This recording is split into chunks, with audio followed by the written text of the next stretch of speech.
السلام عليكم ورحمة الله وبركاته. بسم الله الرحمن الرحيم. الحمد لله رب العالمين.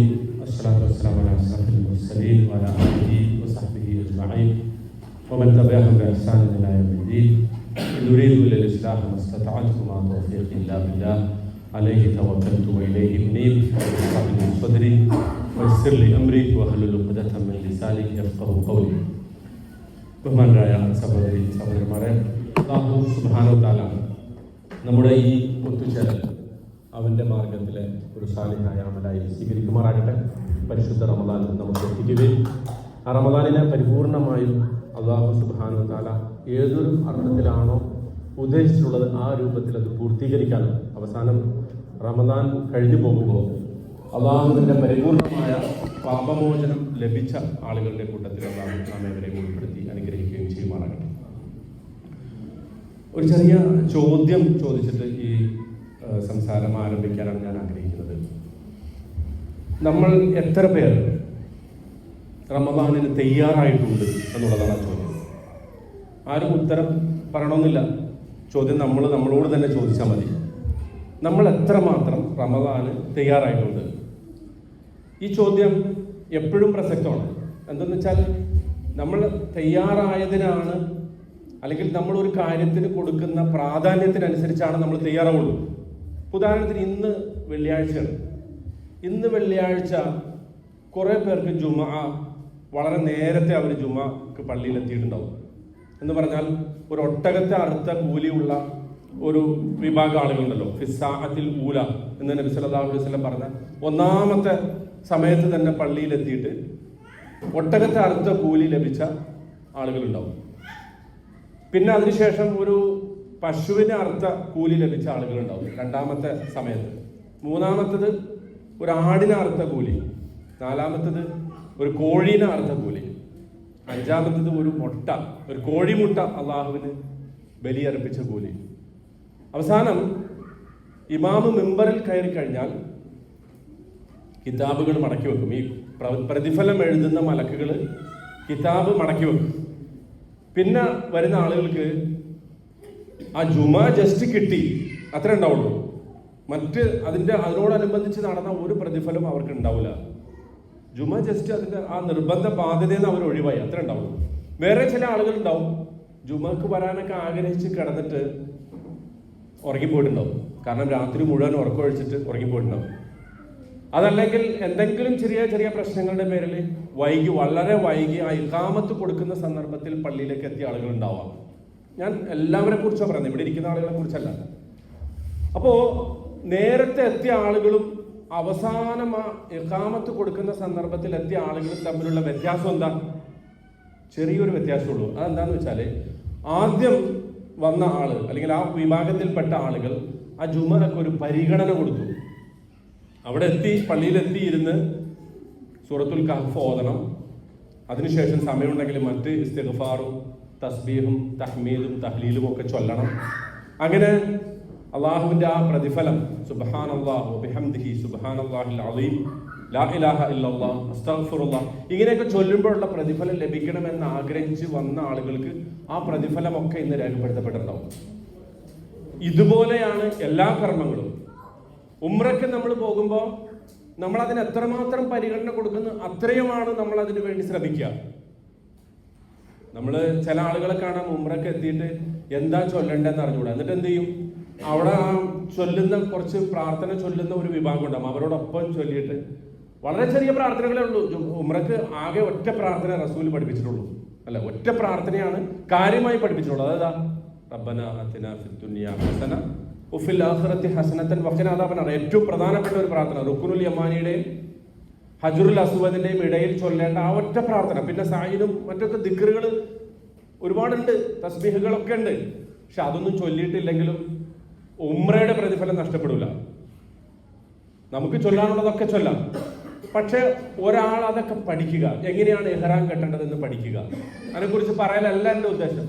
ഞാൻ പറഞ്ഞു വരുന്നത് എന്താണെന്ന് വെച്ചാൽ നമ്മൾ ഏതൊരു സംഗതിക്ക് കൊടുക്കുന്ന പ്രാധാന്യമാണ് അതിനുവേണ്ടി നമ്മൾ പ്രിപ്പയർ ചെയ്യുന്നതിലെ അവസ്ഥ ഉണ്ടാവുള്ളൂ. അല്ലെങ്കിൽ പ്രിപ്പയർ ചെയ്യുന്ന ഒരു പൂർണ്ണതയിൽ നമ്മൾ എത്തുന്നത് അതിനു വേണ്ടി കൊടുക്കുന്ന ഒരു സംഗതി. ഇപ്പോൾ ഒരു ഉദാഹരണത്തിന് ജുമാ തന്നെ നമ്മൾ എടുത്തല്ലോ, അതിനെക്കുറിച്ച് വളരെ പ്രശസ്തമായ ഒരു ഹദീസ് നബി സല്ലല്ലാഹു അലൈഹി വസല്ലം പറഞ്ഞിട്ടുണ്ട്.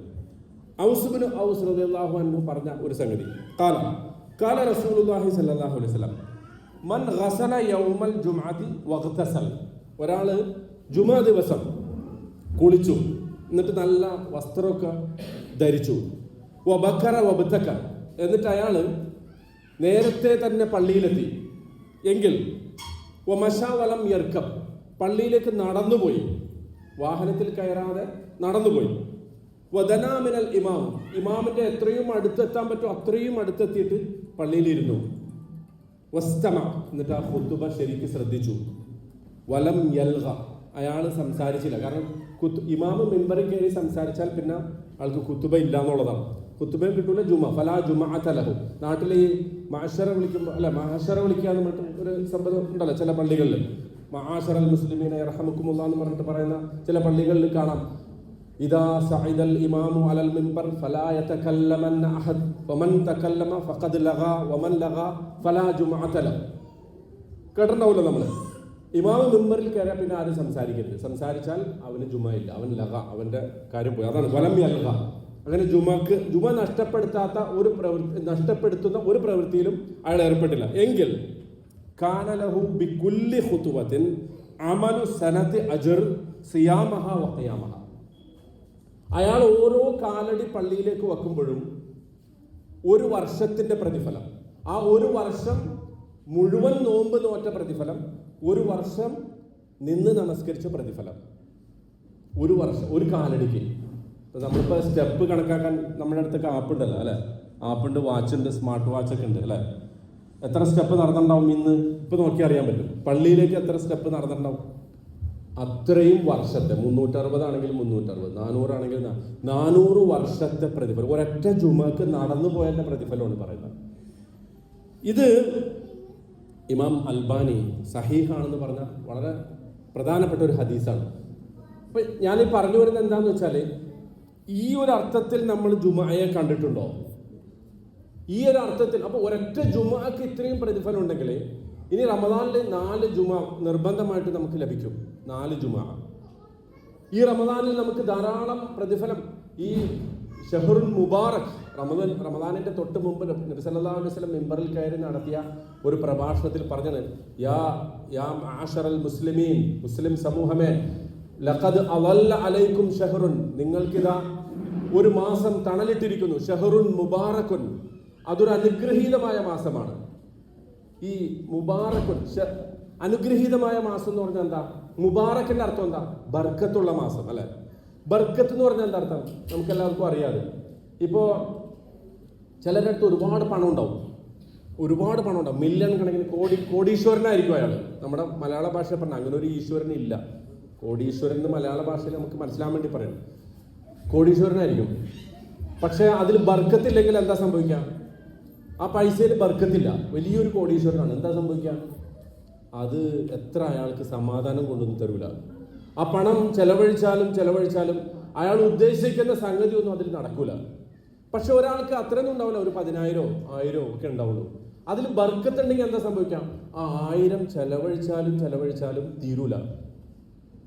അങ്ങനെയുണ്ട് ഒരു സംഗതി. ചില സംഗതികളെ കുറിച്ച് നമ്മൾ പറഞ്ഞു, ആ കിട്ടുന്ന ശമ്പളത്തിൽ ഒരു ബർക്കത്തുണ്ട്. പ്രത്യേകിച്ച് ഖത്തറിലൊക്കെ ജീവിക്കുന്ന ആളുകൾ പറഞ്ഞു, ഇവിടുന്ന് കിട്ടുന്ന ശമ്പളത്തിൽ ഒരു ബർക്കത്തുണ്ട്. ഞാനിപ്പോൾ UAE-യിലും ഇവിടെയൊക്കെ ജീവിച്ച ആളാണ്. അപ്പോൾ അങ്ങനെ പറയുന്നത് കേട്ടിട്ടുണ്ട്. എന്ന് പറഞ്ഞാൽ അതിൻ്റെ അർത്ഥം, ആ പണത്തിൽ, നമ്മൾ സമ്പാദിക്കുന്ന പണത്തിൽ ഒരു ബർക്കത്ത് ഉണ്ടെങ്കിൽ അതിലെന്തുണ്ടാവും? ഒരു വർധനവുണ്ടാവും. അത് ചിലപ്പോൾ നമ്മുടെ കൃത്യമായ ആവശ്യങ്ങൾക്ക് തികയാൻ പറ്റിയൊരു സംഖ്യ ആയിക്കോണമെന്നില്ല, പക്ഷെ അതിലൊരു ബർക്കത്ത് ഉണ്ടാവും. അതുപോലെ തന്നെ ആയുസ്സിൽ ബർക്കത്തുണ്ട്.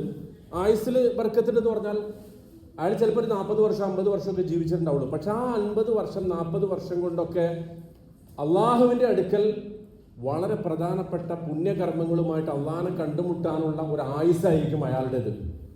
അതുപോലെയാണ് റമദാൻ, ബർക്കത്താണ് ഇത്. ഇതിലെന്താ ബർക്കത്ത് എന്ന് ചോദിച്ചാൽ, ഇതിൽ നമ്മൾ ചെയ്യുന്ന ഓരോ പ്രവർത്തനത്തിനും ഇരട്ടിയാണ് പ്രതിഫലം. ഒരു ഫർളിന് 70 ഫർള് നിർവഹിച്ച പ്രതിഫലം, ഒരു സുന്നത്തിന് ഒരു ഫർള് ചെയ്ത പ്രതിഫലം. നമ്മളൊരു തസ്ബീഹ് ചൊല്ലിയാൽ അല്ലേ? കലിമത്താനി ഖഫീഫത്താനി അലൽ ലിസാൻ ഹബീബത്താനി ഇല റഹ്മാൻ സഖീലത്താനി ഫിൽ മീസാൻ. 2 വാക്കുകൾ, വളരെ എളുപ്പം, ഏതൊരു മനുഷ്യനും ചൊല്ലാവുന്ന 2 വാക്കുകൾ. ഹബീബത്താനി ഇല റഹ്മാൻ, പരമകാരുണികനായ അള്ളാഹുവിന് ഏറ്റവും ഇഷ്ടപ്പെട്ട 2 സംസാരം. സഖീലത്താനി ഫിൽ മീസാൻ, നാളെ പരലോകത്ത് നമ്മുടെ നന്മകൾ തൂക്കുന്ന തുലാസിൽ ഏറ്റവും അധികം കനം തൂകുന്ന 2 വാക്കുകൾ. ഏതാണത്? സുബ്ഹാനല്ലാഹി വബിഹംദിഹി സുബ്ഹാനല്ലാഹിൽ അലീം. ഇസ്തിഗ്ഫാർ, അസ്തഗ്ഫിറുല്ലാഹ്. ലൈഫ് ആണെങ്കിലും സാധാരണ ഉദ്ധരിക്കപ്പെടുന്ന ഒരു ഹദീസ് ഉണ്ട്. മൻ ലസിമൽ ഇസ്തിഗ്ഫാർ, ഒരാൾ ഇസ്തിഗ്ഫാർ പതിവാക്കിയാൽ, എപ്പോഴും അയാളുടെ ചുണ്ടിൽ ഇസ്തിഗ്ഫാറാണ് പതിവെങ്കിൽ, ഈ സ്ക്രോൾ ചെയ്യുന്ന സമയം കൂടി അല്ലെങ്കിൽ കുറച്ചൊക്കെ അതിൽ നിന്ന് ഒരു ലീവ് എടുത്തിട്ട് ഇസ്തിഗ്ഫാറാണ് ഒരാൾ പതിവാക്കുന്നതെങ്കിൽ, ഇപ്പം നമ്മൾക്കെല്ലാവർക്കും ഒരു വലിയൊരു പ്രശ്നം, ഞാൻ അതിലേക്ക് വരാം, റമദാനിൽ അത് കുറച്ച് കുറക്കണം എന്ന് പറയാൻ വേണ്ടിയിട്ടാണ്. അത് ഒരു ഇത്തിരി മടുപ്പ് വന്നാൽ അപ്പോൾ നമ്മൾ എന്താണ് കയ്യിലെടുക്കുക? മൊബൈലാണ്, സ്ക്രോൾ ചെയ്യുക എന്നുള്ളതാണ് നമ്മുടെ ഒരു സ്വഭാവം. അതൊക്കെ ഒന്ന് കുറച്ചിട്ട് ഒരു ഇസ്തിഗ്ഫാർ പതിവാക്കിയാൽ, അതിന് പകരം അങ്ങനെ സ്ക്രോൾ ചെയ്യണമെന്ന് തോന്നുമ്പോൾ ഇസ്തിഗ്ഫാർ പതിവാക്കിയാൽ, അങ്ങനെയുള്ള ആളെക്കുറിച്ച് റസൂൽ സല്ലല്ലാഹു അലൈഹി വസല്ലം പറഞ്ഞ ഹദീസിൽ പറയുന്നത് എന്താണെന്ന് വെച്ചാൽ, കാന ലഹു മഖ്റജുൻ മിൻ കുല്ലി ദീഖിൻ, എല്ലാ പ്രയാസങ്ങളിൽ നിന്നും ഒരു മഖ്റജ് ഉണ്ടാവും. എല്ലാ പ്രയാസങ്ങളിൽ നിന്നും ഒരു മഖ്റജ് ഉണ്ടാവും. അതുപോലെ തന്നെ അയാളുടെ ഭക്ഷണത്തിൽ വർധനവുണ്ടാവും. അയാളുടെ റിസ്ക് എന്ന് പറഞ്ഞാൽ വെറും ഭക്ഷണം മാത്രമല്ല, ദുനിയാവിൽ ലഭിക്കേണ്ട എല്ലാ അനുഗ്രഹങ്ങളിലും അള്ളാഹുവിൻ്റെ പക്കൽ നിന്ന് ലഭിക്കേണ്ടുന്ന എല്ലാ വിഭവങ്ങളിലും വർധനവുണ്ടാവും. അതാണല്ലോ സൂറത്ത് നൂഹ് അലൈഹിസ്സലാം ആളുകളോട് പറഞ്ഞെന്താ? ഫഖുൽതു ഇസ്തഗ്ഫിറൂ റബ്ബക്കും. നൂഹ് അലൈഹിസ്സലാം ആ ജനങ്ങളോട് പറയുന്നത്, നിങ്ങൾ ഇസ്തിഗ്ഫാർ നടത്തൂ, ഇന്നഹു കാന ഗഫാറ, നിങ്ങളുടെ പാപങ്ങളൊക്കെ ആ റബ്ബ് പുറത്തു തരും, ഏറ്റവും അധികം പുറത്തു തരുന്നവരാണ്. പാപങ്ങൾ പുറത്തു തരുന്നത് മാത്രമല്ല, യുർസിലിസ് സമാഅ അലൈക്കും മിദ്റാറ, അവൻ നിങ്ങൾക്ക് എന്ത് ചെയ്യും? ആകാശലോകത്ത് നിന്ന് മഴ വർഷിപ്പിച്ചു തരും. വയുംദിദുക്കും ബിഅംവാലിൻ വബനീൻ, നിങ്ങൾക്ക് ധാരാളം സമ്പത്തും സന്താനങ്ങളെയും നൽകി അനുഗ്രഹിക്കും. വയജ്അൽ ലക്കും ജന്നാത്തിൻ വയജ്അൽ ലക്കും അൻഹാറ, നിങ്ങൾക്ക് ധാരാളം തോട്ടങ്ങൾ അവൻ ഉണ്ടാക്കി തരും, ഉഴകൾ ഒഴുക്കി തരും, വെള്ളം ഒഴുക്കി തരും. എല്ലാത്തിനും അടിസ്ഥാന കാരണം എന്താ? ഇസ്തിഗ്ഫാർ. അപ്പോൾ ഇതൊക്കെ ചൊല്ലുമ്പോൾ ഇതെല്ലാം ഈ മുബാറക്കായിട്ടുള്ള മാസത്തിൽ, ബർക്കത്തുള്ള മാസത്തിൽ, ഇതൊക്കെ നമ്മുടെ കർമ്മങ്ങളുടെ തുലാസിൽ കനം തൂങ്ങുന്ന ഏറ്റവും സുപ്രധാനമായ കർമ്മമായി വരും. നമ്മൾ പരിഗണിക്കേണ്ടത്, അതിനുവേണ്ടി നമ്മൾ ഒരു പ്രത്യേക പരിഗണന കൊടുത്തിട്ടുണ്ടോ? ഈ മാസത്തിന് നമ്മൾ ഒരു പരിഗണന കൊടുത്തിട്ടുണ്ടോ? എങ്കിൽ നമ്മൾ ഇതിനൊക്കെ തയ്യാറായിട്ടുണ്ടാവും. നമ്മുടെ നാവുകൾ ഇപ്പോൾ തന്നെ ഇസ്തിഗ്ഫാർ നടത്തി തുടങ്ങിയിട്ടുണ്ടാവും. നമ്മുടെ നാവുകൾ ഇപ്പോൾ തന്നെ തസ്ബീഹ് സുബ്ഹാനല്ലാഹി വബിഹംദിഹി സുബ്ഹാനല്ലാഹിൽ അലീം എന്ന് പറഞ്ഞു തുടങ്ങിയിട്ടുണ്ടാവും. നമ്മുടെ നാവുകൾ ഇപ്പോൾ തന്നെ പരിശുദ്ധ ഖുർആനിൽ നമുക്കറിയുന്ന വചനങ്ങൾ കൊണ്ട് നമ്മൾ നമ്മുടെ നാവുകളെ ഇങ്ങനെ സജീവമാക്കിക്കൊണ്ടിരിക്കുന്നുണ്ടാവും. അപ്പൊ അതാണ് ഒന്നാമതായിട്ട് നമ്മൾ ചോദിക്കാനുള്ളത്. രണ്ടാമതായിട്ട് എനിക്ക് പറയാനുള്ള ഒരു സംഗതി, നമ്മൾ അഥവാ ഇതിന് തയ്യാറായിട്ടില്ലെങ്കിൽ, അല്ലെങ്കിൽ ഇതിനൊരു പരിഗണന കൊടുത്തിട്ടില്ലെങ്കിൽ, അതിനൊരു വലിയ പ്രശ്നമുണ്ടെന്നുള്ളതാണ്. ഇപ്പോൾ നിങ്ങൾ നോക്കൂ, ഒരാളൊരു ജോലി ഇൻ്റർവ്യൂവിന് പോകുകയാണ്, ജോലി കിട്ടണം അയാൾക്ക്, ആ ജോലിയുടെ അഭിമുഖത്തിന് പോകണം, ഇൻ്റർവ്യൂ. അയാൾ പ്രിപ്പയർ ആവുമല്ലോ, എന്തായാലും പ്രിപ്പയർ ആവുമല്ലോ. എങ്ങനെ പ്രിപ്പയർ ആവാം? അയാൾക്ക് ചോദിക്കാൻ സാധ്യതയുള്ള ചോദ്യങ്ങളെക്കുറിച്ച് ആരോടെങ്കിലുമൊക്കെ അന്വേഷിക്കും, ജോയിൻ ചെയ്യുന്ന കമ്പനിയെക്കുറിച്ച് അന്വേഷിക്കും, ആ കമ്പനിയുടെ കുറച്ച് കാര്യങ്ങളൊക്കെ പഠിച്ച് മനസ്സിലാക്കും. ഇന്നത്തെ കാലത്ത് ഇതൊക്കെ വളരെ എളുപ്പമാണ്. എല്ലാം ChatGPT-യോ ജെമിനായോ അല്ലെ ഗ്രോക്കോ എന്താണോ AI ടൂളുള്ളത്, അതിനോടൊക്കെ ചോദിച്ചാൽ ഇതൊക്കെ പറഞ്ഞുതരും. നമ്മളിതൊക്കെ നമ്മുടെ CV അതിനകത്ത് ഇട്ടിട്ട് എല്ലാം വളരെ റിഫ്രഷ് ചെയ്ത് റിഫൈൻ ചെയ്തിട്ടൊക്കെയാണ് നമ്മൾ ജോലി ഇൻ്റർവ്യൂവിന് പോവുക. അങ്ങനെ പോകുന്ന ആളുകൾക്ക് അത് പരിചയമുണ്ടാവും. അങ്ങനെ അല്ലാതെ ഒരാൾ ചെന്നെത്തിയാൽ എന്താ ഉണ്ടാവുക? HR മാനേജറുടെ മുമ്പിൽ ആ ജോലിക്ക് ഒരു പ്രിപ്പറേഷനും വരാത്ത ഒരാളെ കുറിച്ച് എന്താണ് പറയുക? അയാൾ ആ ജോലിക്ക് എടുക്കൂലല്ലോ, സ്വാഭാവികമാണ്. കാരണം ഒരു പ്രിപ്പറേഷനും ഇല്ലാതെ CV പോലും പ്രിന്റ് ചെയ്യാതെയൊക്കെ പോവുകയാണെങ്കിൽ എന്തായിരിക്കും അവസ്ഥ? ഇപ്പം ഈ അടുത്തൊരാൾ ഒരു സംഭവം പറഞ്ഞത് ഓർമ്മ വരികയാണ്. അതായത് നമസ്കാരത്തെക്കുറിച്ച് നടത്തുന്ന ഒരു പ്രഭാഷണത്തിന് ഒരു വലിയ പണ്ഡിതന് അമേരിക്കയിൽ, അവിടുത്തെ ഒരു ഇസ്ന എന്ന് പറഞ്ഞൊരു Islamic society of north America, അവിടുത്തെ ആ സംഭാഷണത്തിന് വേണ്ടി ക്ഷണിച്ചു ഒരു വലിയ പണ്ഡിതന്. അദ്ദേഹം ആ പ്രഭാഷണത്തിന് വേണ്ടി റെഡിയായിട്ട് വന്നു. ജനങ്ങൾ ആ സദസ്സിൽ മുഴുവൻ നിറഞ്ഞിരിക്കണം. വലിയൊരു ഹാളാണ്, 10,000 ആളെ കൂടുന്ന ഹാളിൽ ഇദ്ദേഹത്തിന്റെ പ്രഭാഷണമാണ് മെയിൻ. ആ പ്രഭാഷണത്തിന് വേണ്ടി ആളുകൾ ക്ഷണിച്ച ആളുകൾ മുഴുവൻ നമസ്കാരത്തെക്കുറിച്ചുള്ള ഇദ്ദേഹത്തിന്റെ പ്രഭാഷണം കേൾക്കാൻ കാത്തിരിക്കണം. അങ്ങനെ ഇദ്ദേഹം വന്നിട്ട് ഇയാളെ ക്ഷണിച്ചു സദസ്സിലേക്ക്. ഇദ്ദേഹം സദസ്സിലേക്ക് എത്തി, മൈക്ക് കയ്യിലെടുത്തു. എന്നിട്ട് ഒരു പേപ്പർ കയ്യിൽ നിന്ന് എടുത്തിട്ട് അങ്ങനെ അങ്ങോട്ട് വായിച്ചു. പെട്ടെന്ന് വളരെ ആർക്കും മനസ്സിലാകാത്തൊരു കോലത്തിൽ അതങ്ങോട്ട് വായിച്ചു. ഒരു 5 മിനിറ്റ് അത് വായിച്ചിട്ട് മടക്കി വെച്ചിട്ട് പറഞ്ഞു, എനിക്ക് വേറൊരു പരിപാടി ഉണ്ട്, ഞാൻ പോവണം എന്നും പറഞ്ഞിട്ട് ആ പ്രസംഗം അവസാനിച്ച് അദ്ദേഹം പോയി. ആളുകളൊക്കെ ആകെ സ്തബ്ധരായിട്ടിരിക്കുന്നു. കാരണം ഈ പ്രസംഗത്തിന് വേണ്ടി മൈലുകൾ യാത്ര ചെയ്ത് വന്ന ആളുകളുണ്ട്, കിലോമീറ്ററുകൾ യാത്ര ചെയ്ത് നേരത്തെ തന്നെ ട്രെയിൻ ബുക്ക് ചെയ്തൊക്കെ വന്ന ആളുകളുണ്ട് അവിടെ. അവരൊക്കെ ഇരിക്കുന്നിടത്താണ് ഇയാൾ ഇങ്ങനെ പോകണം. കുറച്ചു നേരം ആളുകൾ ശ്രദ്ധ, ഇയാൾ പോവാണ്, ശരിക്കും പോവാണ്.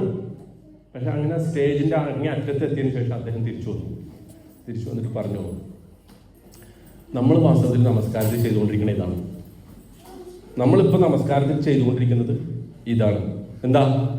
കൈ കെട്ടുക, വജ്ജഹത്ത് ഓതുക, ഫാത്തിഹ ഓതുക. ഓതുന്നത് എന്താണെന്നോ അതിൻ്റെ അർത്ഥം എന്താണെന്നോ അതിൽ പറയുന്ന ആ സംഗതികളുടെ ആരോടാണ് സംസാരിക്കുന്നതെന്നോ എൻ്റെ മനസ്സിൽ എന്താണെന്നോ ഒന്നുമില്ല. നമ്മളിത് പറയുന്നു, നമ്മുടെ മനസ്സ് വേറെ എവിടേക്കോ ആണ്.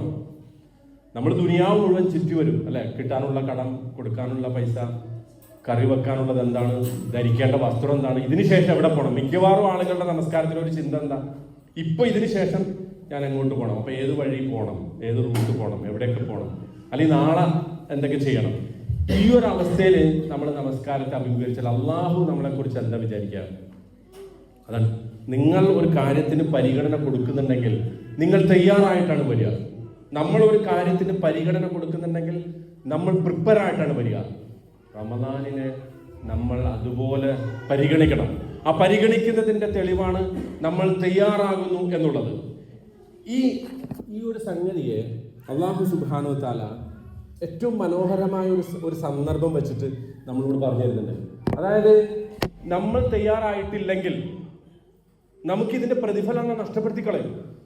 ഞാൻ എന്നോടും നിങ്ങളോടൊക്കെ പറയണം, നമ്മൾ ഈ നോമ്പ് അനുഷ്ഠിക്കുന്നതും ഈ രാത്രി പോയിട്ട് ഖിയാമുൽ ലൈൽ നല്ല ഏറ്റവും നല്ല പള്ളികൾ അന്വേഷിച്ച് വളരെ ദീർഘനേരം നമസ്കരിക്കുന്നതൊക്കെ ബാത്തിലായി പോകുന്ന ഒരവസ്ഥ ഉണ്ടാവും. എന്താണെന്നറിയോ? ഇപ്പോ തബൂക്ക് യുദ്ധത്തിന്റെ ഒരു സന്ദർഭം സൂറത്തു തൗബയിൽ അത് വളരെ വിശദമായിട്ട് അള്ളാഹു പറയുന്നുണ്ട്. തബൂക്ക് യുദ്ധത്തിന്റെ ഒരു സന്ദർഭത്തിൽ എന്താ സംഭവിച്ചത്? നമ്മൾ പലർക്കും ആ കഥ അറിയാം. എന്താന്ന് വെച്ചാല് യുദ്ധം ഒരു കഠിനമായ സമയത്താണ് യുദ്ധം വരുന്നത്. നല്ല ഇപ്പോഴത്തേക്ക് ജൂലൈ ഓഗസ്റ്റ് പോലത്തെ ഒരു സമയത്ത്, നല്ല കഠിനമായ ചൂടുള്ള സമയം. ഈത്തപ്പഴം ഇങ്ങനെ പഴുത്തു നിൽക്കുന്നു, അതൊക്കെ വിളവെടുക്കാറായിട്ട് നിൽക്കണം. ഇപ്പൊ യുദ്ധത്തിന് പോയാൽ ഷുവറാണ് ഈ വിളവൊക്കെ നഷ്ടപ്പെടും. ഈ ഈത്തപ്പഴത്തിൽ നിന്ന് ഒരു വിളവ് എടുക്കാൻ പറ്റില്ല. ഇപ്പൊ പോയാൽ ഉറപ്പാണ് അടുത്തൊരു വർഷം എന്താണ് സംഭവിക്കാന്ന് പറയാൻ പറ്റില്ല. നമ്മുടെ കൃഷി, അതുവരെ ചെയ്ത കൃഷിയൊക്കെ നാശപ്പെട്ടു പോകും. അതുകൊണ്ട് പലരും വന്നിട്ട് റസൂലിനോട് പറഞ്ഞു, ഒന്നാം റസൂൽ, എനിക്ക് കുടുംബത്തിൽ ഇങ്ങനെ പ്രശ്നമുണ്ട്, വീട്ടിൽ ഇങ്ങനെ പ്രശ്നമുണ്ട്, അതുകൊണ്ട് എനിക്ക് ഒഴിവ് തരണം, യുദ്ധത്തിൽ വരാതിരിക്കാൻ ഒഴിവ് തരണം. റസൂൽ പറഞ്ഞു, ആയിക്കോട്ടെ, സമ്മതിച്ചു. എല്ലാം അങ്ങനെ വന്ന് പറഞ്ഞവരോടൊക്കെ അള്ളാഹു പറഞ്ഞു, റസൂൽ സല്ലല്ലാഹു അലൈഹി വസല്ലം പറഞ്ഞു, നിങ്ങൾ പോയിക്കോളൂ, നിങ്ങൾ വരണ്ട. അതിനെക്കുറിച്ച്, അങ്ങനെ ഒഴിവ് കഴിവ് ചോദിച്ച ആളുകളെ കുറിച്ച് ഖുർആന്റെ ഒരു പരാമർശം അള്ളാഹു പറയുന്നു സൂറത്തു തൗബയിലെ 46-ാമത്തെ ആയത്തിൽ, വലൗ അറാദുൽ ഖുറൂജ, അവര് പുറപ്പെടാൻ ആഗ്രഹിച്ചിരുന്നുവെങ്കിൽ ലഅഅദ്ദു ലഹു ഉദ്ദതൻ, അവർ തയ്യാറാകുമായിരുന്നു, അതിന് സംഗതികൾ ഒരുക്കുമായിരുന്നു. വലാകിൻ കരിഹല്ലാഹും ബിഅസഹും, പക്ഷേ അള്ളാഹു അവർ പുറപ്പെടരുതെന്ന്, അവർ പുറപ്പെടുക എന്നതിന് അള്ളാഹു വെറുത്തിരുന്നു. വഖീല, അവരോട് പറയപ്പെട്ടു, ഉഖ്ഉദു മഅൽ ഖാഇദീൻ, നിങ്ങളിങ്ങനെ ഇരിക്കുന്ന ആളുകളോടൊപ്പം, വീട്ടിൽ ചടഞ്ഞിരിക്കുന്ന ആളുകളോടൊപ്പം ഇരുന്നോ എന്ന് അവരോട് പറയപ്പെട്ടു. ഇതിലെ പദപ്രയോഗം ശ്രദ്ധിക്കണം. വലൗ അറാദുൽ ഖുറൂജ ലഅഅദ്ദു ലഹു ഉദ്ദ, പുറപ്പെടാൻ ആഗ്രഹിച്ചിരുന്നുവെങ്കിൽ അവർ അതിനുവേണ്ടി തയ്യാറാകുമായിരുന്നു. പക്ഷെ അവർ നേരത്തെ തന്നെ ആഗ്രഹിച്ചിരുന്നില്ല. അതുകൊണ്ടാണ് അവരെന്ത് ചെയ്തത്? ഈ ഒഴിവ് കഴിവുകൾ എന്ന് പറഞ്ഞത്, റസൂലിനോട് പറഞ്ഞത്, എനിക്ക് വീട്ടിൽ അതുണ്ട്, കുട്ടികൾ സുഖമില്ല, അവരവിടെ കൊണ്ടുപോകണം, ഇവരെവിടെ കൊണ്ടുപോകണം, ഇങ്ങനെയുള്ള ന്യായങ്ങൾ പറയാൻ കാരണം എന്താ? പുറപ്പെടാൻ അവർ ആഗ്രഹിച്ചിട്ടില്ല. അതുകൊണ്ട് എന്താ അള്ളാഹു അങ്ങനെ പുറപ്പെടാൻ അവർ ആഗ്രഹിക്കാത്തത് കൊണ്ട് അള്ളാഹു എന്ത് ചെയ്തു? അവർ പുറപ്പെടേണ്ടതില്ല എന്ന് അള്ളാഹ് തീരുമാനിച്ചു. അവർ പുറപ്പെടുന്നത് അള്ളാഹു വെറുത്തു. ഇതിൽ 3 സഹാബിമാര് വളരെ ആത്മാർത്ഥമായിട്ട് റസൂലിനോട് വന്ന് പറഞ്ഞു. കഅബ് ബിൻ മാലിക്, ഹിലാൽ ബിൻ ഉമയ്യ, മറ്റൊരു സഹാബിയുടെ പേര് ഞാനിപ്പോൾ പെട്ടെന്ന് ഓർക്കുന്നില്ല, സയ്യിദ് എന്നാണെന്ന് പേര് തോന്നുന്നു. ഈ 3 സഹാബിമാർ വന്നിട്ട് റസൂലിനോട് പറഞ്ഞു, റസൂലെ, ഞങ്ങൾക്കൊരു ഒഴികഴിവില്ല, ഞങ്ങൾ പോകാൻ വിചാരിച്ചിരുന്നു, പക്ഷേ ആ സമയത്ത് ഞങ്ങൾക്കൊരു മടി, അതുകൊണ്ട് കാരണമൊന്നുമില്ല. അതേക്കുറിച്ച് പിന്നീട് കഅബ് ബിൻ മാലിക് പറയുന്നുണ്ട്, ഞാൻ തബൂക്ക് യുദ്ധത്തിന് റസൂലും അനുയായികളൊക്കെ പുറപ്പെട്ട് കഴിഞ്ഞപ്പോൾ ഞാൻ ചുറ്റും നോക്കി, മദീനയിൽ അന്നുള്ള ആളുകളെ നോക്കുമ്പോൾ മുനാഫിക്കുകളായിട്ടുള്ള ആളുകൾ മാത്രമേ അവിടെ ബാക്കിയുള്ളൂ. അവരൊക്കെ നമുക്ക് പേരെടുത്ത് പറയാൻ സാധിക്കും, ഇവരൊക്കെ കപടവിശ്വാസികളാണ്. അപ്പൊ എനിക്ക് തന്നെ പേടി തോന്നി, ഞാൻ അവരിൽ പെട്ടുപോയോ? അതിനെക്കുറിച്ചാണ് അള്ളാഹു കരിഹല്ലാഹും ബിഅസ എന്ന് പറയുന്നത്. ഞാനിതിപ്പോ പറയണത് എന്തിനാണെന്നറിയോ? യുദ്ധത്തെ കുറിച്ച് പറയാനോ യുദ്ധത്തിന് പുറപ്പെടുന്നതിനെ കുറിച്ച് പറയാനല്ല. റമളാന് വലൗ അറാദുൽ ഖുറൂജ എന്നിടത്ത് വലൗ അറാദു റമളാൻ, അവർ റമളാനിനെ ആഗ്രഹിച്ചിരുന്നുവെങ്കിൽ ലഅഅദ്ദു ലഹു ഉദ്ദ, അവർ അതിനു വേണ്ടി പ്രിപ്പയർ ആകുമായിരുന്നു, അവർ അതിനു വേണ്ടി തയ്യാറെടുക്കുമായിരുന്നു. നമ്മളിപ്പോ വളരെ വൈകിട്ടുള്ളത്. ഇപ്പൊ നേരത്തെ ജുമയുടെ കാര്യം പറഞ്ഞ പോലെ നേരത്തെ എത്തിയ ആൾക്ക് ഒട്ടകത്തെ അറുത്ത പ്രതിഫലം, മറ്റൊരു ആടിനെ അറുത്ത പ്രതിഫലം, പശുവിനെ അറുത്ത പ്രതിഫലം ഒക്കെ കിട്ടുന്ന സമയമാണ്. ഇപ്പോ 2 ആഴ്ച മുമ്പ്, 1 മാസം മുമ്പ് റമദാന് പ്രിപ്പയർ ചെയ്ത ആൾക്ക് അള്ളാഹ് എന്താണ് പ്രതിഫലം റസൂൽ അത് പറഞ്ഞിട്ടില്ല, പക്ഷെ ഒരുപാട് വലിയ പ്രതിഫലം ഒരുക്കി വെച്ചിട്ടുണ്ടാവും.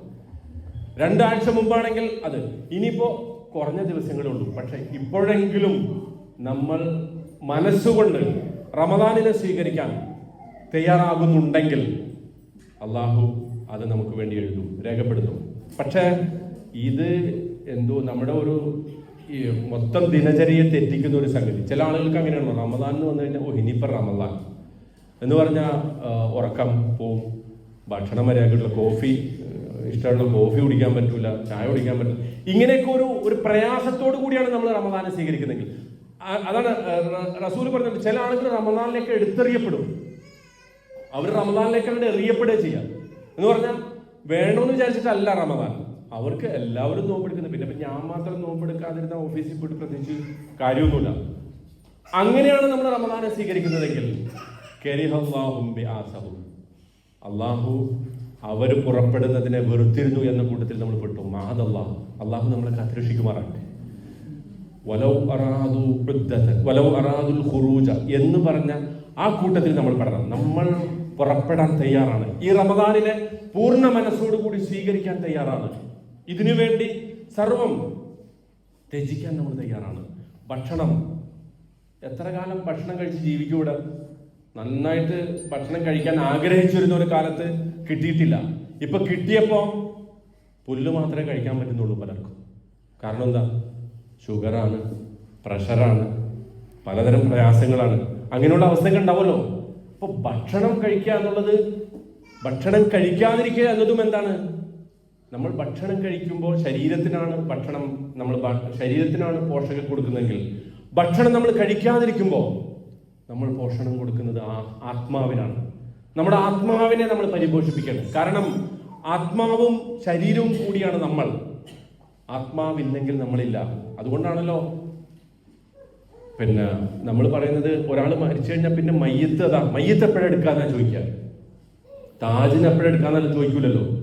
ഞാൻ മരിച്ചു കഴിഞ്ഞാൽ മയ്യത്ത് എപ്പോഴെടുക്കാന്നാ ചോദിക്കുക. കാരണം എന്താ? അതോടുകൂടി ആത്മാവ്, ഞാൻ പോയി കഴിഞ്ഞു, എൻ്റെ വ്യക്തിത്വം പോയി കഴിഞ്ഞു. ഈ ആത്മാവിനെ പരിപോഷിപ്പിക്കുക എന്ന് പറയുന്ന സംഗതിയാണ് ഭക്ഷണം ശരീരത്തിന് നിഷേധിക്കുന്നതിലൂടെ നമ്മൾ ചെയ്യുന്നത്. അതുകൊണ്ടാണ് റസൂൽ സല്ലല്ലാഹു അലൈഹി വസല്ലം പറഞ്ഞത്, മൻ ലം യദഅ ഖൗല സൂരി വൽ അമല ബിഹി ഫലൈസ ലില്ലാഹി ഹാജത്തുൻ ഫീ അൻ യദഅ തഅമഹു വശറബഹു. ഒരാൾ അസത്യ സംഭാഷണങ്ങൾ, അശ്ലീല സംഭാഷണങ്ങൾ, മറ്റുള്ളവരെ കുറ്റം പറയുക, പരിഹസിക്കുക, ആക്ഷേപിക്കുക, ആളുകളെ കുറിച്ച് മോശം പറഞ്ഞു പരത്തുക, ഇതൊന്നും ഉപേക്ഷിക്കുന്നില്ലെങ്കിൽ, സാധാരണ ഈ ചെയ്യുന്ന കുറ്റങ്ങളൊക്കെ ഒന്നും ആ വക പരിപാടികളൊന്നും ഉപേക്ഷിക്കാൻ തയ്യാറില്ലെങ്കിൽ പിന്നെ അയാൾ ഭക്ഷണവും വെള്ളവും ഉപേക്ഷിക്കണോണ്ട് അള്ളാഹുവിന് യാതൊരു ആവശ്യമില്ല. ഇല്ലൽ ജൂഉ വൽ അതാശ്. എത്ര ആളുകളുള്ളത്, അവർക്ക് അവരുടെ നോമ്പെന്ന് അവസാനം ബാക്കിയാവുക എന്താ? കുറച്ച് വിശപ്പ്, കുറച്ച് ദാഹം. കമ്മിൻ ഖായിമിൻ ലൈസ ലഹു മിൻ ഖിയാമിഹി ഇല്ല അസ്സഹ്റു വത്തഅബ്. എത്ര രാത്രി നമസ്കരിക്കുന്ന ആളുകൾ. അയാൾ പള്ളികളായ പള്ളി മുഴുവൻ എഡ്യൂക്കേഷൻ സിറ്റിങ് അവിടെ, അബൂഹമൂർ മസ്ജിദ് ആണെങ്കിൽ അവിടെ, ബുക്കേർ ഗ്രാൻഡ് മസ്ജിദ് ആണെങ്കിൽ അവിടെ, ഏറ്റവും നല്ല ഖിറാത്തൊക്കെ നോക്കിപ്പോയി ഖിയാമുൽ ലൈലും ഒക്കെ പൂർണ്ണമായിട്ട് നിർവഹിച്ചു. പക്ഷെ അവസാനം 30 ദിവസം കണക്കൂട്ടി നോക്കുമ്പോൾ അയാൾക്ക് ആകെ ബാക്കിയായത്, ഖിയാമുൽ ലൈലിൽ ബാക്കിയായത് എന്തായിരിക്കും? സഹ്റു വത്തഅബ്. കുറച്ച് ഉറക്കൊഴിച്ചു, കുറച്ച് കാലൊക്കെ കഴച്ചു. അള്ളാഹു നമ്മളെയൊക്കെ കാത്തുരക്ഷിക്കുമാറാകട്ടെ. പരിപൂർണമായ പ്രതിഫലം ഈ ഖിയാമിലും സിയാമിലും ഒക്കെ ലഭിക്കുന്ന ആളുകളുടെ കൂട്ടത്തിൽ അള്ളാഹു നമ്മൾ ഉൾപ്പെടുത്തി അനുഗ്രഹിക്കുമാറാകട്ടെ. അപ്പോൾ ഞാൻ പറഞ്ഞു വന്നത്, നമ്മുടെ ഏറ്റവും പ്രധാനപ്പെട്ട നിയ്യത്ത് നമ്മൾ ശരിയാക്കുക എന്നുള്ളതാണ് ഇതിൽ ഏറ്റവും പ്രധാനം. നമ്മൾ ഇവർ വരേണ്ടതില്ല, ഇവർ നോമ്പ് എടുക്കേണ്ടതില്ല, ഇവർ രാത്രി നമസ്കരിക്കാൻ എൻ്റെ പള്ളിയിലേക്ക് വരേണ്ടതില്ല എന്ന് പറയുന്ന ഒരാളുകളുടെ, ആ വിഭാഗം ആളുകളുടെ കൂട്ടത്തിൽ ഉൾപ്പെടാതിരിക്കണമെങ്കിൽ അതിനുവേണ്ടി തയ്യാറാകുന്ന ഒരു വിഭാഗത്തിൽ നമ്മൾ പെടണം എന്നതാണ് ഏറ്റവും പ്രധാനം. ഇമാം ഗസാലി നോമ്പിനെ കുറിച്ച് പറഞ്ഞ വളരെ സുപ്രധാനമായ ഒരു വാക്കുണ്ട്. നോമ്പ് 3 തരം ഉണ്ടെന്നാണ് അദ്ദേഹം പറഞ്ഞത്. 3 തരം നോമ്പുകാരുണ്ട്. ഒന്ന് സിയാമുൽ അവാം, അതായത് സാധാരണ ആളുകളുടെ നോമ്പ്. സാധാരണ ആളുകളുടെ നോമ്പ് എന്ന് പറഞ്ഞാൽ അവർ കൃത്യമായിട്ട് സുഹൂറിന് എഴുന്നേൽക്കും, സുഹൂർ കഴിക്കും, പള്ളിയിൽ പോവും, സുബഹി നമസ്കരിക്കും, നോമ്പിന്റെ എല്ലാം പൂർത്തിയാക്കും, മഗ്രിബിന് ഇഫ്താർ, പിന്നെ തറാവീഹ്, അങ്ങനെ. അതൊരു സാധാരണ നോമ്പ്. ഈ സാധാരണ നോമ്പിന് പ്രതിഫലമുണ്ട്, അതിന് പ്രതിഫലമൊക്കെ കിട്ടും. പക്ഷെ അതിനേക്കാൾ അപ്പുറത്ത് മറ്റൊരു നോമ്പുണ്ട്. അത് സിയാമുൽ ഖസാസ്, പ്രത്യേകമുള്ള ആളുകളുടെ നോമ്പ്. അവരുടെ നോമ്പിന് അവരുടെ ശരീരം മാത്രമല്ല പട്ടിണി കിടക്കുക, അവരുടെ ആത്മാവിനെ അവർ പരിപോഷിപ്പിക്കും. അവർ ആത്മാവിന് ഭക്ഷണം കൊടുക്കും. അവർ ഖുർആനിനെ അതിൻ്റെ രൂപത്തിൽ പാരായണം ചെയ്യും, അത് മനസ്സിലാക്കും, അതിൻ്റെ അർത്ഥം മനസ്സിലാക്കും, അർത്ഥതലങ്ങളിലൂടെ സഞ്ചരിക്കും. നോമ്പ് അവരുടെ ആത്മാവിലേക്ക് പ്രവേശിക്കും, അങ്ങനെ ആത്മാവിനെ ശുദ്ധീകരിക്കും. അതാണ് പ്രത്യേകം ആളുകളുടെ നോമ്പ്. ഖുർആൻ പാരായണം ചെയ്യുമ്പോൾ അവർ ശ്രദ്ധയോടെ അതിനെ പാരായണം ചെയ്യും. ഖുർആൻ കേൾക്കുമ്പോൾ അതിനെ ശ്രദ്ധയോടെ കേൾക്കും. സമയം ഡിസ്ട്രാക്ഷനോ അല്ലെങ്കിൽ ഫസാദ് പറയാനോ ഒന്നിനും അവർ ചെലവഴിക്കില്ല. അത് ഖവാസിന്റെ നോമ്പാണ്. പിന്നെ 3ാമത്തെ നോമ്പ് സിയാമുൽ ഖവാസുൽ ഖവാസ്, പ്രത്യേകതയുള്ള ആളുകൾ കൂട്ട ഏറ്റവും പ്രത്യേകത, ഒരു നുഹ്ബത്ത്, എലീറ്റ് നമ്മൾ പറയണോ. നമ്മൾ ചില ക്ലാസ് ഉണ്ടല്ലോ അല്ലെ, ഫ്ലൈറ്റിൽ കയറുമ്പോൾ ഒരു ഇക്കോണമി ഉണ്ട്, അതാണ് ഇക്കോണമിയാണ് അവാമിങ്ങളുടെ നോമ്പ്. കാറ്റിൽ ക്ലാസ് ശശി തരൂർ വിശേഷിപ്പിച്ച കാറ്റിൽ ക്ലാസ് ഇക്കോണമി നോമ്പ്. മറ്റത് ബിസിനസ് ക്ലാസ് നോമ്പാണ്, അതാണ് ഖവാസുൽ ഖവാസ്. 3ാമത്തെ ഖവാസ് എന്നുള്ളത് സിയാമുൽ ഖവാസ്, ഒരു ബിസിനസ് ക്ലാസ്. ഫസ്റ്റ് ക്ലാസിന്റെ നോമ്പാണെന്ത്, അല്ലെങ്കിൽ സ്വീറ്റ് അല്ലെ, അതിന്റെ നോമ്പാണ് ഖവാസുൽ ഖവാസ്, പ്രത്യേകതയുള്ളത്. അവരുടെ പ്രത്യേകത എന്താണെന്ന് വെച്ചാൽ, നോമ്പ് അവരെ സംബന്ധിച്ചിടത്തോളം ഏറ്റവും വലിയ ഒരു ശുദ്ധീകരണത്തിനുള്ള പാഠശാലയായിരിക്കും. നോമ്പ് ഇങ്ങോട്ട് കഴിഞ്ഞിറങ്ങുമ്പോൾ അവരുടെ മനസ്സും ശരീരവും പരിപൂർണമായും ശുദ്ധീകരിക്കപ്പെട്ടിരിക്കും. ഒരു മാതാവ് പ്രസവിച്ച കുഞ്ഞിനെ പോലെ അവർ നോമ്പിൽ നിന്ന് പുറത്തേക്ക് ഇറങ്ങി വരും. അവരെ കുറിച്ചാണ് റസൂൽ സല്ലല്ലാഹു അലൈഹി വസല്ലം പറയുന്നത്, മൻ അദ്റക റമളാന ഫലം യുഗ്ഫർ ലഹു റഹിമ ഫുംറിൻ. ഒരു മനുഷ്യൻ നശിച്ചുപോട്ടെ. റസൂൽ മിമ്പറിൽ കയറിയപ്പോൾ സല്ലല്ലാഹു അലൈഹി വസല്ലം ആമീൻ പറഞ്ഞല്ലോ. മിമ്പറിൽ കയറിയപ്പോൾ 3 ആമീൻ പറഞ്ഞു. എന്താണ് ആമീൻ പറഞ്ഞത് റസൂൽ എന്ന് ചോദിച്ചപ്പോൾ, ജിബ്രീൽ എൻ്റെ അടുത്ത് വന്നിട്ട് പ്രാർത്ഥിച്ചു. ജിബ്രീലാണ് പ്രാർത്ഥിച്ചത്. എന്താ പ്രാർത്ഥിച്ചത്? റഹിമ ഫുംറിൻ, ഒരു മനുഷ്യൻ മൻ അദ്റക റമളാന, അയാൾക്ക് റമളാൻ ആഗതമായി, അത് കഴിഞ്ഞുപോയി, പെട്ടെന്ന് കഴിയും. ഇപ്പൊ നമ്മളിപ്പോ ഈ ഇരിക്കുന്നത് അടുത്ത മാസം ഇതേ സമയത്താകുമ്പോൾ നമുക്ക് വളരെ പെട്ടെന്ന് കടന്നുപോയ പോലെ തോന്നും. പക്ഷേ ഫലം യുഗ്ഫർ ലഹു, റമളാൻ വന്നു, കടന്നുപോയി, പാപങ്ങളൊന്നും പൊറുക്കപ്പെട്ടിട്ടില്ല, മനസ്സൊന്നും ശുദ്ധീകരിക്കപ്പെട്ടില്ല. റമളാൻ കഴിഞ്ഞപ്പോൾ ഇഫ്താറും കഴിഞ്ഞ് ഈദുൽ ഫിത്തറും കഴിഞ്ഞ് അതിന്റെ ഒഴിവൊക്കെ കഴിഞ്ഞു വന്നപ്പോൾ റമളാന് മുമ്പ് എങ്ങനെയാണോ അതിനേക്കാളും മോശമായിട്ടോ അല്ലെങ്കിൽ അതേപോലെ തന്നെയോ ആണ്. അങ്ങനെയാണെങ്കിൽ അയാളുടെ നോമ്പ് ഖവാസുൽ ഖവാസ് അല്ല, ഖവാസും അല്ല, ഒരു ചടങ്ങ് പോലെ, എല്ലാവരും ചെയ്യുന്നത് പോലെ. നേരത്തെ നമ്മൾ ആ പ്രഭാഷകൻ ചെയ്തില്ലേ, അതുപോലത്തെ ഒരു നോമ്പായിട്ട് മാറും. ഞാൻ ദീർഘിപ്പിക്കുന്നില്ല. നമുക്ക് എല്ലാവർക്കും ഇതിന് ശേഷം പലതരം പ്രവൃത്തികളിലേക്ക് പോകേണ്ടതുണ്ട്. ഒരിക്കൽ കൂടി ഞാൻ പറയുന്നു, നിങ്ങൾ റമളാനിന് പരിഗണന കൊടുക്കുന്നുണ്ടെങ്കിൽ നിങ്ങൾ അതിനു വേണ്ടി തയ്യാറാകും. നമ്മൾ ഓരോരുത്തരും റമളാനിനെ പരിഗണിക്കുന്നുണ്ടെങ്കിൽ നമ്മൾ അതിനു വേണ്ടി തയ്യാറാകുക. ആ തയ്യാറാവുക എന്നത് ഏറ്റവും പ്രധാനപ്പെട്ട നമ്മുടെ പ്രവർത്തനങ്ങളിൽ നമ്മുടെ മനസ്സിൽ. 2 കാര്യം നമ്മൾ പ്രത്യേകം സൂക്ഷിക്കണം. റമദാനിന് വേണ്ടി തയ്യാറാകുമ്പോൾ 2 കാര്യം പ്രത്യേകം സൂക്ഷിക്കണം. 1, പാപങ്ങൾ ഇപ്പൊ തന്നെ ഉപേക്ഷിക്കാനുള്ള ഒരു തയ്യാറെടുപ്പാണ്. അത് ഇപ്പൊ തന്നെ, റമദാൻ ആകാൻ കാത്തിക്കണ്ടാവും. പാപങ്ങൾ എന്തെങ്കിലും ചെയ്തുകൊണ്ടിരിക്കുന്നുണ്ടെങ്കിൽ അറിഞ്ഞോ അറിയാതെയോ എന്തൊക്കെയാണെന്നൊന്ന് റിവ്യൂ ചെയ്യേണ്ട സമയമാണ്. ആ പാപങ്ങളിൽ എല്ലാം പെടും. പ്രത്യേകിച്ച് മനുഷ്യരോട് ചെയ്ത തെറ്റുകൾ, മനുഷ്യന്മാരെ തമ്മിൽ തെറ്റ് ചെയ്യരുത്. പരസ്പരമുള്ള വിദ്വേഷം, ശത്രുത, കുടുംബങ്ങൾ.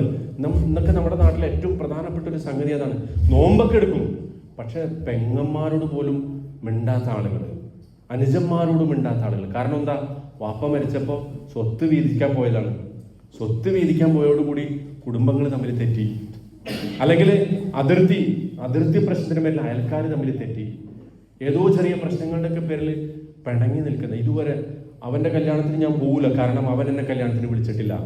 അവന്റെ വീട് താമസിച്ച് ഞാൻ പോവില്ല, കാരണം അവൻ ഇന്ന തെറ്റ് എന്നോട് ചെയ്തിട്ടുണ്ട്. ഇങ്ങനെയൊക്കെയുള്ള ഏതെങ്കിലും തരത്തിലുള്ള പരാതികളും പരിഭവങ്ങളും മനുഷ്യന്മാർ തമ്മിലുണ്ടെങ്കിൽ അത് ഉടനെ തീർക്കണം. കാരണം എന്താണെന്നറിയോ? അള്ളാഹുവുമായിട്ട് ചെയ്ത തെറ്റ് അത് എത്ര ഗുരുതരമാകട്ടെ, വലിയ വൻ പാപങ്ങളാവട്ടെ, ശിർക്ക് പോലുള്ള വൻ പാപങ്ങളാണ്, അള്ളാഹിനോട് പറഞ്ഞ് പശ്ചാത്തപിച്ച് അള്ളാഹ് പുറത്തു തരും. പക്ഷേ മനുഷ്യരോട് ചെയ്ത തെറ്റുകൾ അത് മനുഷ്യർ പുറത്തു തന്നിട്ടില്ലെങ്കിൽ അള്ളാഹ് പൊറുക്കൂല. നമ്മൾ ആത്മാർത്ഥമായിട്ട് അവരോട് പറയാം.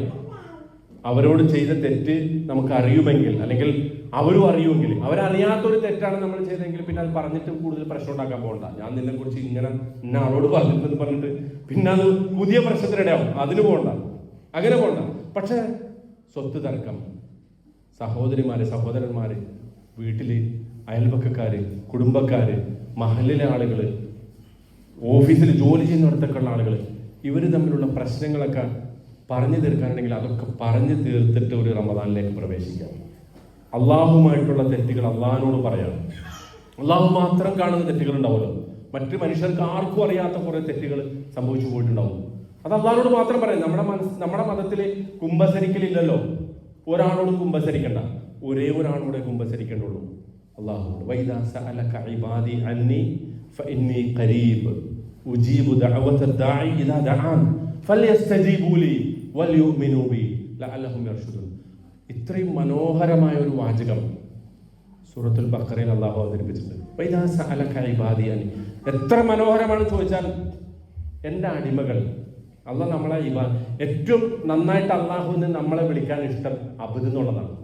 അത് നമ്മൾ പറയുന്ന സ്ലേവ് എന്നുള്ള അടിമ എന്നുള്ള അർത്ഥത്തിലല്ല, മറിച്ച് എൻ്റെ ഇബാദ്, എൻ്റെ അടിമകൾ എന്നെ കുറിച്ച് ചോദിച്ചാൽ, എൻ്റെ ദാസന്മാർ എന്നെ കുറിച്ച് ചോദിച്ചാൽ, റസൂലിനോട് പറയണം, വൈദാ സഅലക, താങ്കളോട് ചോദിച്ചാൽ, ഇബാദി, എൻ്റെ ദാസന്മാര് താങ്കളോട് എന്നെ കുറിച്ച് ചോദിച്ചാൽ.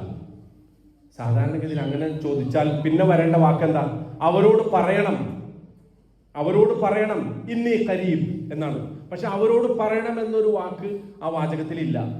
കുല്ലഹും എന്നില്ല അതിനകത്ത്. മറിച്ച് അള്ളാഹ് നേരിട്ട് പറയണം, വൈദാ സഅലക ഇബാദി അന്നി ഫഇന്നി ഖരീബ്. എൻ്റെ അടിമകൾ, എൻ്റെ ദാസന്മാർ എന്നെ കുറിച്ച് താങ്കളോട് ചോദിച്ചാൽ ഫഇന്നി ഖരീബ്, ഞാൻ വളരെ അടുത്തതാണ് എന്ന് പറഞ്ഞാൽ അവരോട് പറയണം എന്ന വാചകത്തിന്റെ ദൂരം പോലും ഞാനും അവരും തമ്മിലില്ല. അവരോട് പറയണം എന്ന വാചകത്തിന്റെ ദൂരം പോലും ഞാനും അവരും തമ്മിലില്ല. ഫഇന്നി ഖരീബ്. ഇത്ര അടുത്തൊരാൾ നിൽക്കണം. പിന്നെ കുമ്പസരിക്കാൻ ഒരു പുരോഹിതനോ ഏറ്റുപറയാൻ ഒരു പണ്ഡിതനോ ഒന്നും ആവശ്യമില്ല. നേരിട്ട് അള്ളാഹിനോട് പറയാം. എന്നിട്ട് അള്ളാഹ് പറയണത് അറിയോ? ഫഇന്നി ഖരീബ് ഉജീബു ദഅവത ദാഇ ഇദാ ദഅൻ. നമ്മുടെ കമ്പനി 500 പേരുള്ള ഒരു കമ്പനിയാണ് വിചാരിച്ചു നമ്മൾ വർക്ക് ചെയ്യുന്നത്. അവിടുത്തെ സിഇഒനെ കാണാൻ എത്ര പ്രയാസം ഉണ്ടാവും? ഒരു 5000 പേരാണെങ്കിലോ ആ സിഇഒനെ ഒന്ന് കണ്ടുകിട്ടാൻ എത്ര പ്രയാസം ഉണ്ടാവും? വേണ്ട, നമ്മുടെ നാട്ടിലെ ഒരു പഞ്ചായത്ത് പ്രസിഡന്റിനെ ഒന്ന് കണ്ടുകിട്ടാൻ, ഒരു മന്ത്രിയെ, ഒരു ചീഫ് മിനിസ്റ്ററെ, പ്രൈം മിനിസ്റ്ററൊക്കെ കാണാൻ എത്ര തിരക്കുണ്ടാവും അല്ലെ? ചിലപ്പോൾ ജീവിതത്തിൽ ഒരിക്കലും നമുക്കൊരു അപ്പോയിന്റ്മെന്റ് കിട്ടൂല. ഇവിടെ അള്ളാഹ് പറയാണ്, നിങ്ങൾക്കൊരു അപ്പോയിന്റ്മെന്റ് കിട്ടാൻ ഒറ്റ കാര്യം ചെയ്താൽ മതി. ഉജീബു ദഅവത ദാഇ ഇദാ ദഅൻ. നിങ്ങൾ എന്നെ വിളിച്ചാൽ, ഒരു വിളി വിളിച്ചാൽ മതി, ഒറ്റ ഒരു വിളി, ആ വിളിക്കുന്ന ആളെ ഞാൻ ഉത്തരം കൊടുക്കും. ഉജീബു ദഅവത ദാഇ.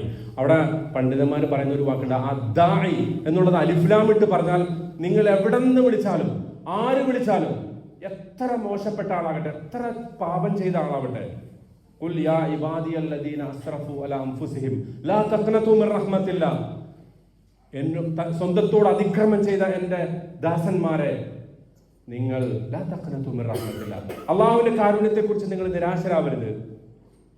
ഫഇന്നല്ലാഹ യഗ്ഫിറു ദുനൂബ ജമീഅ, എല്ലാ പാപങ്ങളും അള്ളാഹു പുറത്തു തരും. ഇന്നഹു ഹുവൽ ഗഫൂറുർ റഹീം, അവൻ ഏറെ പൊറുക്കുന്നവനും ഏറെ കാരുണ്യവാനുമാണ്. എന്ന് പറഞ്ഞാൽ നമ്മൾ എപ്പോഴെങ്കിലും, അതാണ് ഇദാ ദആൻ, ഒറ്റ വിളി വിളിച്ചാൽ മതി എന്ന് അല്ലാഹ് പറയണം. പക്ഷെ വിളിക്കേണ്ട കോലത്തിൽ വിളിക്കണം. ഫൽ യസ്തജീബൂലി, നിങ്ങൾ എന്നോട് ഉത്തരം ചോദിക്കൂ. നിങ്ങൾക്ക് ഉത്തരം കിട്ടാത്ത ഒരുപാട് സ്ഥലം ഉണ്ടാവും. നിങ്ങൾ വാതിലിൽ മുട്ടിയിട്ട് തുറക്കപ്പെടാത്ത ഒരുപാട് വാതിലുണ്ടാവും.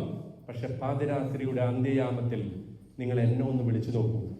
സർവ്വലോകത്തിന്റെയും സർവ്വാകാശങ്ങളുടെയും വാതിലുകൾ തുറന്ന് നിങ്ങൾക്ക് വേണ്ടി ഞാൻ കാത്തിരിക്കും. ഹൽ മിൻ മുസ്തഗ്ഫിറിൻ ഫഗ്ഫിർ ലഹു ഹൽ മിൻ മുനാദിൻ ഫഅസ്തജിബ് ലഹു. വിളിക്കുന്ന ആളുണ്ടോ, ഞാൻ ഉത്തരം നൽകാം. ചോദിക്കുന്നവരുണ്ടോ, അവർക്ക് ഉത്തരം നൽകാം. എന്ത് ചോദിച്ചാലും തരാൻ തയ്യാറായി. ഏത് പാപം ചെയ്താലും പൊറുക്കാൻ തയ്യാറായി. ഏത് കാര്യത്തിലും അവൻ സഹായിയായിട്ട് ഉണ്ടാകുന്ന ഒരു നാഥൻ നമുക്കുണ്ട്. ഫഇന്നി ഖരീബ്, ഒരാളുടെ സഹായം ആവശ്യമില്ലാത്ത ഒരാൾ. ഈ റമദാനിൽ അവൻ്റെ വാതിലിൽ നമ്മൾ മുട്ടണം. അവൻ്റെ വാതിൽ, അവൻ്റെ റഹ്മത്തിൻ്റെ വാതിൽ നമുക്ക് വേണ്ടി അവൻ മലർക്കെ തുറന്നു വച്ചിരിക്കുന്നു. എന്താണോ നമ്മുടെ പ്രയാസം, നമ്മുടെ മനസ്സിനെ അലട്ടുന്ന ഏത് പ്രയാസമുണ്ടോ അത് അവനോട് ചോദിക്കുക. കുടുംബ പ്രശ്നമാകട്ടെ, സാമ്പത്തിക പ്രശ്നമാകട്ടെ, ആരോഗ്യ പ്രശ്നമാകട്ടെ, എന്ത് പ്രശ്നമുണ്ടോ അത് അവനോട് പറയാം. അവൻ മാത്രമേ ഉത്തരം നൽകുന്നവനായിട്ടുള്ളൂ.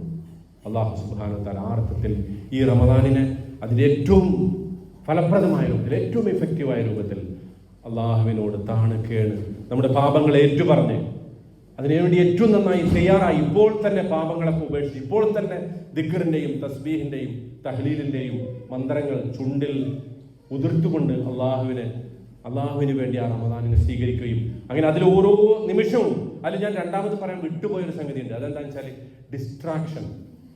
പാപങ്ങൾ കഴുകിക്കളഞ്ഞിട്ട് തയ്യാറെടുക്കാന്ന് പറഞ്ഞാൽ രണ്ടാമത്തെ പ്രിപ്പറേഷൻ എന്ന് പറഞ്ഞാൽ ഡിസ്ട്രാക്ഷനാണ്. കാരണം ഇന്നത്തെ കാലത്തെ ഏറ്റവും വലിയ പ്രശ്നം, നമ്മുടെയൊക്കെ ഏറ്റവും വലിയ പ്രശ്നം എന്താ? ഈ സാധനമുള്ളൂ, ഇത് നമ്മളെ ഡിസ്ട്രാക്ട് ചെയ്യുന്നു. ഇത് നമുക്ക് നല്ലതിന് ഉപയോഗിക്കാം. ഈ ഫോൺ എന്നുള്ളതൊരു പ്രശ്നമല്ല. ഈ ഫോണിൽ തന്നെ ദിക്റുണ്ട്, ഈ ഫോണിൽ തന്നെ ദുആ ഉണ്ട്, ഈ ഫോണിൽ തന്നെ ഖുർആനുണ്ട്, ഈ ഫോണിൽ തന്നെ ഒരുപാട് പഠിക്കാനുണ്ട്. പക്ഷേ അതിനേക്കാൾ നമ്മൾ തെറ്റിച്ചുകൊണ്ട് നമ്മുടെ ശ്രദ്ധയെ തെറ്റിച്ചു കളയും. നമ്മുടെ അറ്റൻഷൻ സ്പാൻ വളരെ കുറഞ്ഞു പോയി. ഇപ്പൊ ഇവിടെ നിങ്ങൾ ഈ 3/4 മണിക്കൂർ ഇരുന്നു എന്ന് പറഞ്ഞാൽ വലിയ അത്ഭുതമാണ്. കാരണം 3 മിനിറ്റ് കൂടുതൽ ഒരു റീലും കാണാൻ ആരും കിട്ടാറില്ല. അതിനു മുമ്പ് സ്ക്രോൾ ചെയ്യുന്ന ആളുകളാണ് നമ്മളൊക്കെ. പക്ഷെ 45 മിനിറ്റ് നിങ്ങളിവിടെ ഇരുന്നു എന്നുള്ളത് തന്നെ വലിയ അത്ഭുതമാണ് ഇന്നത്തെ കാലത്ത് പ്രത്യേകിച്ച്. പക്ഷെ ഖുർആനിനെയും ദിക്റുകളെയും തഹ്മീദ് തസ്ബീഹുകളെയൊക്കെ ചെല്ലുന്നിടത്ത്, പരിഗണിക്കുന്നിടത്ത് നമ്മൾ ഇതിനെ റീപ്ലേസ് ചെയ്യാം. ഒരു സ്ഥലത്ത് വെയിറ്റ് ചെയ്ത് നിൽക്കുമ്പോൾ സുബ്ഹാനല്ലാഹി വ ബിഹംദിഹി, അള്ളാഹുവിന് ഏറ്റവും ഇഷ്ടപ്പെട്ട ദിക്റിൽപ്പെട്ടാണ് സുബ്ഹാനല്ലാഹ്.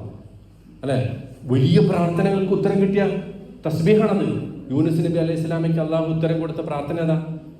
ലാ ഇലാഹ ഇല്ലാ അൻത സുബ്ഹാനക ഇന്നി കുന്തു മിനൽ ളാലിമീൻ. 3 ഇരുട്ടിലായിരുന്നു. തിമിംഗലത്തിന്റെ വയറ്റില് രാത്രിയുടെ ഇരുട്ട്, സമുദ്രത്തിന്റെ അടിത്തട്ടിന്റെ ഇരുട്ട്. ആ ഇരുട്ടുകളെ ഭേദിച്ച് പുറത്തു വരാൻ യൂനുസ് നബി അലൈഹി സ്വലാമയ്ക്ക് പ്രചോദനം നൽകിയ ദിക്ർ സുബ്ഹാനല്ലാഹയാണ്. അയ്യൂബ് നബി അലൈഹി സ്വലാം 18 വർഷം ആരും കണ്ടാൽ അറക്കുന്ന രോഗത്തിന്റെ, തൊലി മുഴുവൻ ഉതിർന്നു പോകുന്ന രോഗത്തിന്റെ പിടുത്തത്തിൽ നിന്ന് അദ്ദേഹം അള്ളാഹിനോട് പ്രാർത്ഥിക്കുന്നു. റബ്ബി ഇന്നി മസ്സനി ദുർ വ അൻത അർഹമുർ റഹീമീൻ. റബ്ബേ എനിക്കൊരു വിപത്ത് ബാധിച്ചിരിക്കുന്നു. വ അൻത അർഹമുർ റഹീമീൻ, നീ കാരുണ്യവാന്മാരിൽ കാരുണ്യവാനാണ് എന്നേ പറഞ്ഞിട്ടുള്ളൂ. ഇതൊന്നും മാറ്റിത്തരാൻ പോലും പറഞ്ഞില്ല. പക്ഷേ ഫസ്തജാബ ലഹു ഫഅസ്ലഹ്നാ ലഹു സൗജഹു വആതൈനാഹു മിൻ കുല്ലി ഷൈ. എല്ലാ റിസ്ക്കും കൊടുത്തു അയ്യൂബ് നബി. ഈ തസ്ബീഹുകൾ നമ്മുടെ അറ്റൻഷൻ ഇതിൻ്റെ അകത്തേക്ക് മാറ്റുക. ഒരിത്തിരി നേരം വെയിറ്റ് ചെയ്യേണ്ടി വരുമ്പോൾ, ഒരു സമയം ബോറടിക്കുമ്പോൾ ഈ തസ്ബീഹ് ചൊല്ലുക. സുബ്ഹാനല്ലാഹ്, അൽഹംദുലില്ലാഹ്, വലാ ഇലാഹ ഇല്ലല്ലാഹ്, അല്ലാഹു അക്ബർ, അസ്തഗ്ഫിറുല്ലാഹ്. ഇത് തന്നെയാകട്ടെ ഈ റമദാൻ മുഴുവൻ നമ്മുടെ ചുണ്ടുകളിൽ. കിട്ടുന്ന സമയം മുഴുവൻ അതിനു വേണ്ടി വിനിയോഗിക്കുക. വാഹനത്തിൽ പോകുമ്പോൾ, ട്രാഫിക് ലൈറ്റിൽ കാത്തു നിൽക്കുമ്പോൾ, ക്ലിനിക്കിൽ പോകുമ്പോൾ, സൂപ്പർ മാർക്കറ്റിൽ പോകുമ്പോൾ, ഒക്കെ ഈ പ്രാർത്ഥനയും ഈ മനസ്സും നമ്മളോടൊപ്പം ഉണ്ടാകും. അല്ലാഹു സുബ്ഹാനഹു വ തആല ഈ ഒരു അർത്ഥത്തിൽ റമദാനെ സ്വീകരിക്കുകയും അതിനുവേണ്ടി തയ്യാറാവുകയും അത് കഴിഞ്ഞു പോകുമ്പോൾ പാപങ്ങൾ മുഴുവൻ പൊറുക്കപ്പെട്ട് ഒരു നിഷ്കളങ്കമായ ഒരു ഉമ്മ പ്രസവിച്ച കുഞ്ഞിനെ പോലെ നിഷ്കളങ്കമായ മനസ്സുമായി റമദാനിൽ നിന്ന് പുറത്തു വരുന്ന ആളുകളുടെ കൂട്ടത്തിൽ നമ്മെ ഉൾപ്പെടുത്തി അള്ളാഹു അനുഗ്രഹിക്കുമാറാകട്ടെ. അല്ലാഹുമ്മ ജഅൽ ജമഅന ഹാദാ ജമഅൻ മർഹൂമാ വജ്അൽ തഫറഖനാ മിൻ ബഅദിഹി തഫറഖൻ മഅസൂമാ اللهم لا تجعل فينا ولا معنا شقيا ولا محروما ربنا تقبل منا انك انت السميع العليم وتب علينا انك انت التواب الرحيم امين برحمتك يا ارحم الراحمين سبحان ربك رب العزه عما يصفون وسلام على المرسلين والحمد لله رب العالمين السلام عليكم ورحمه الله.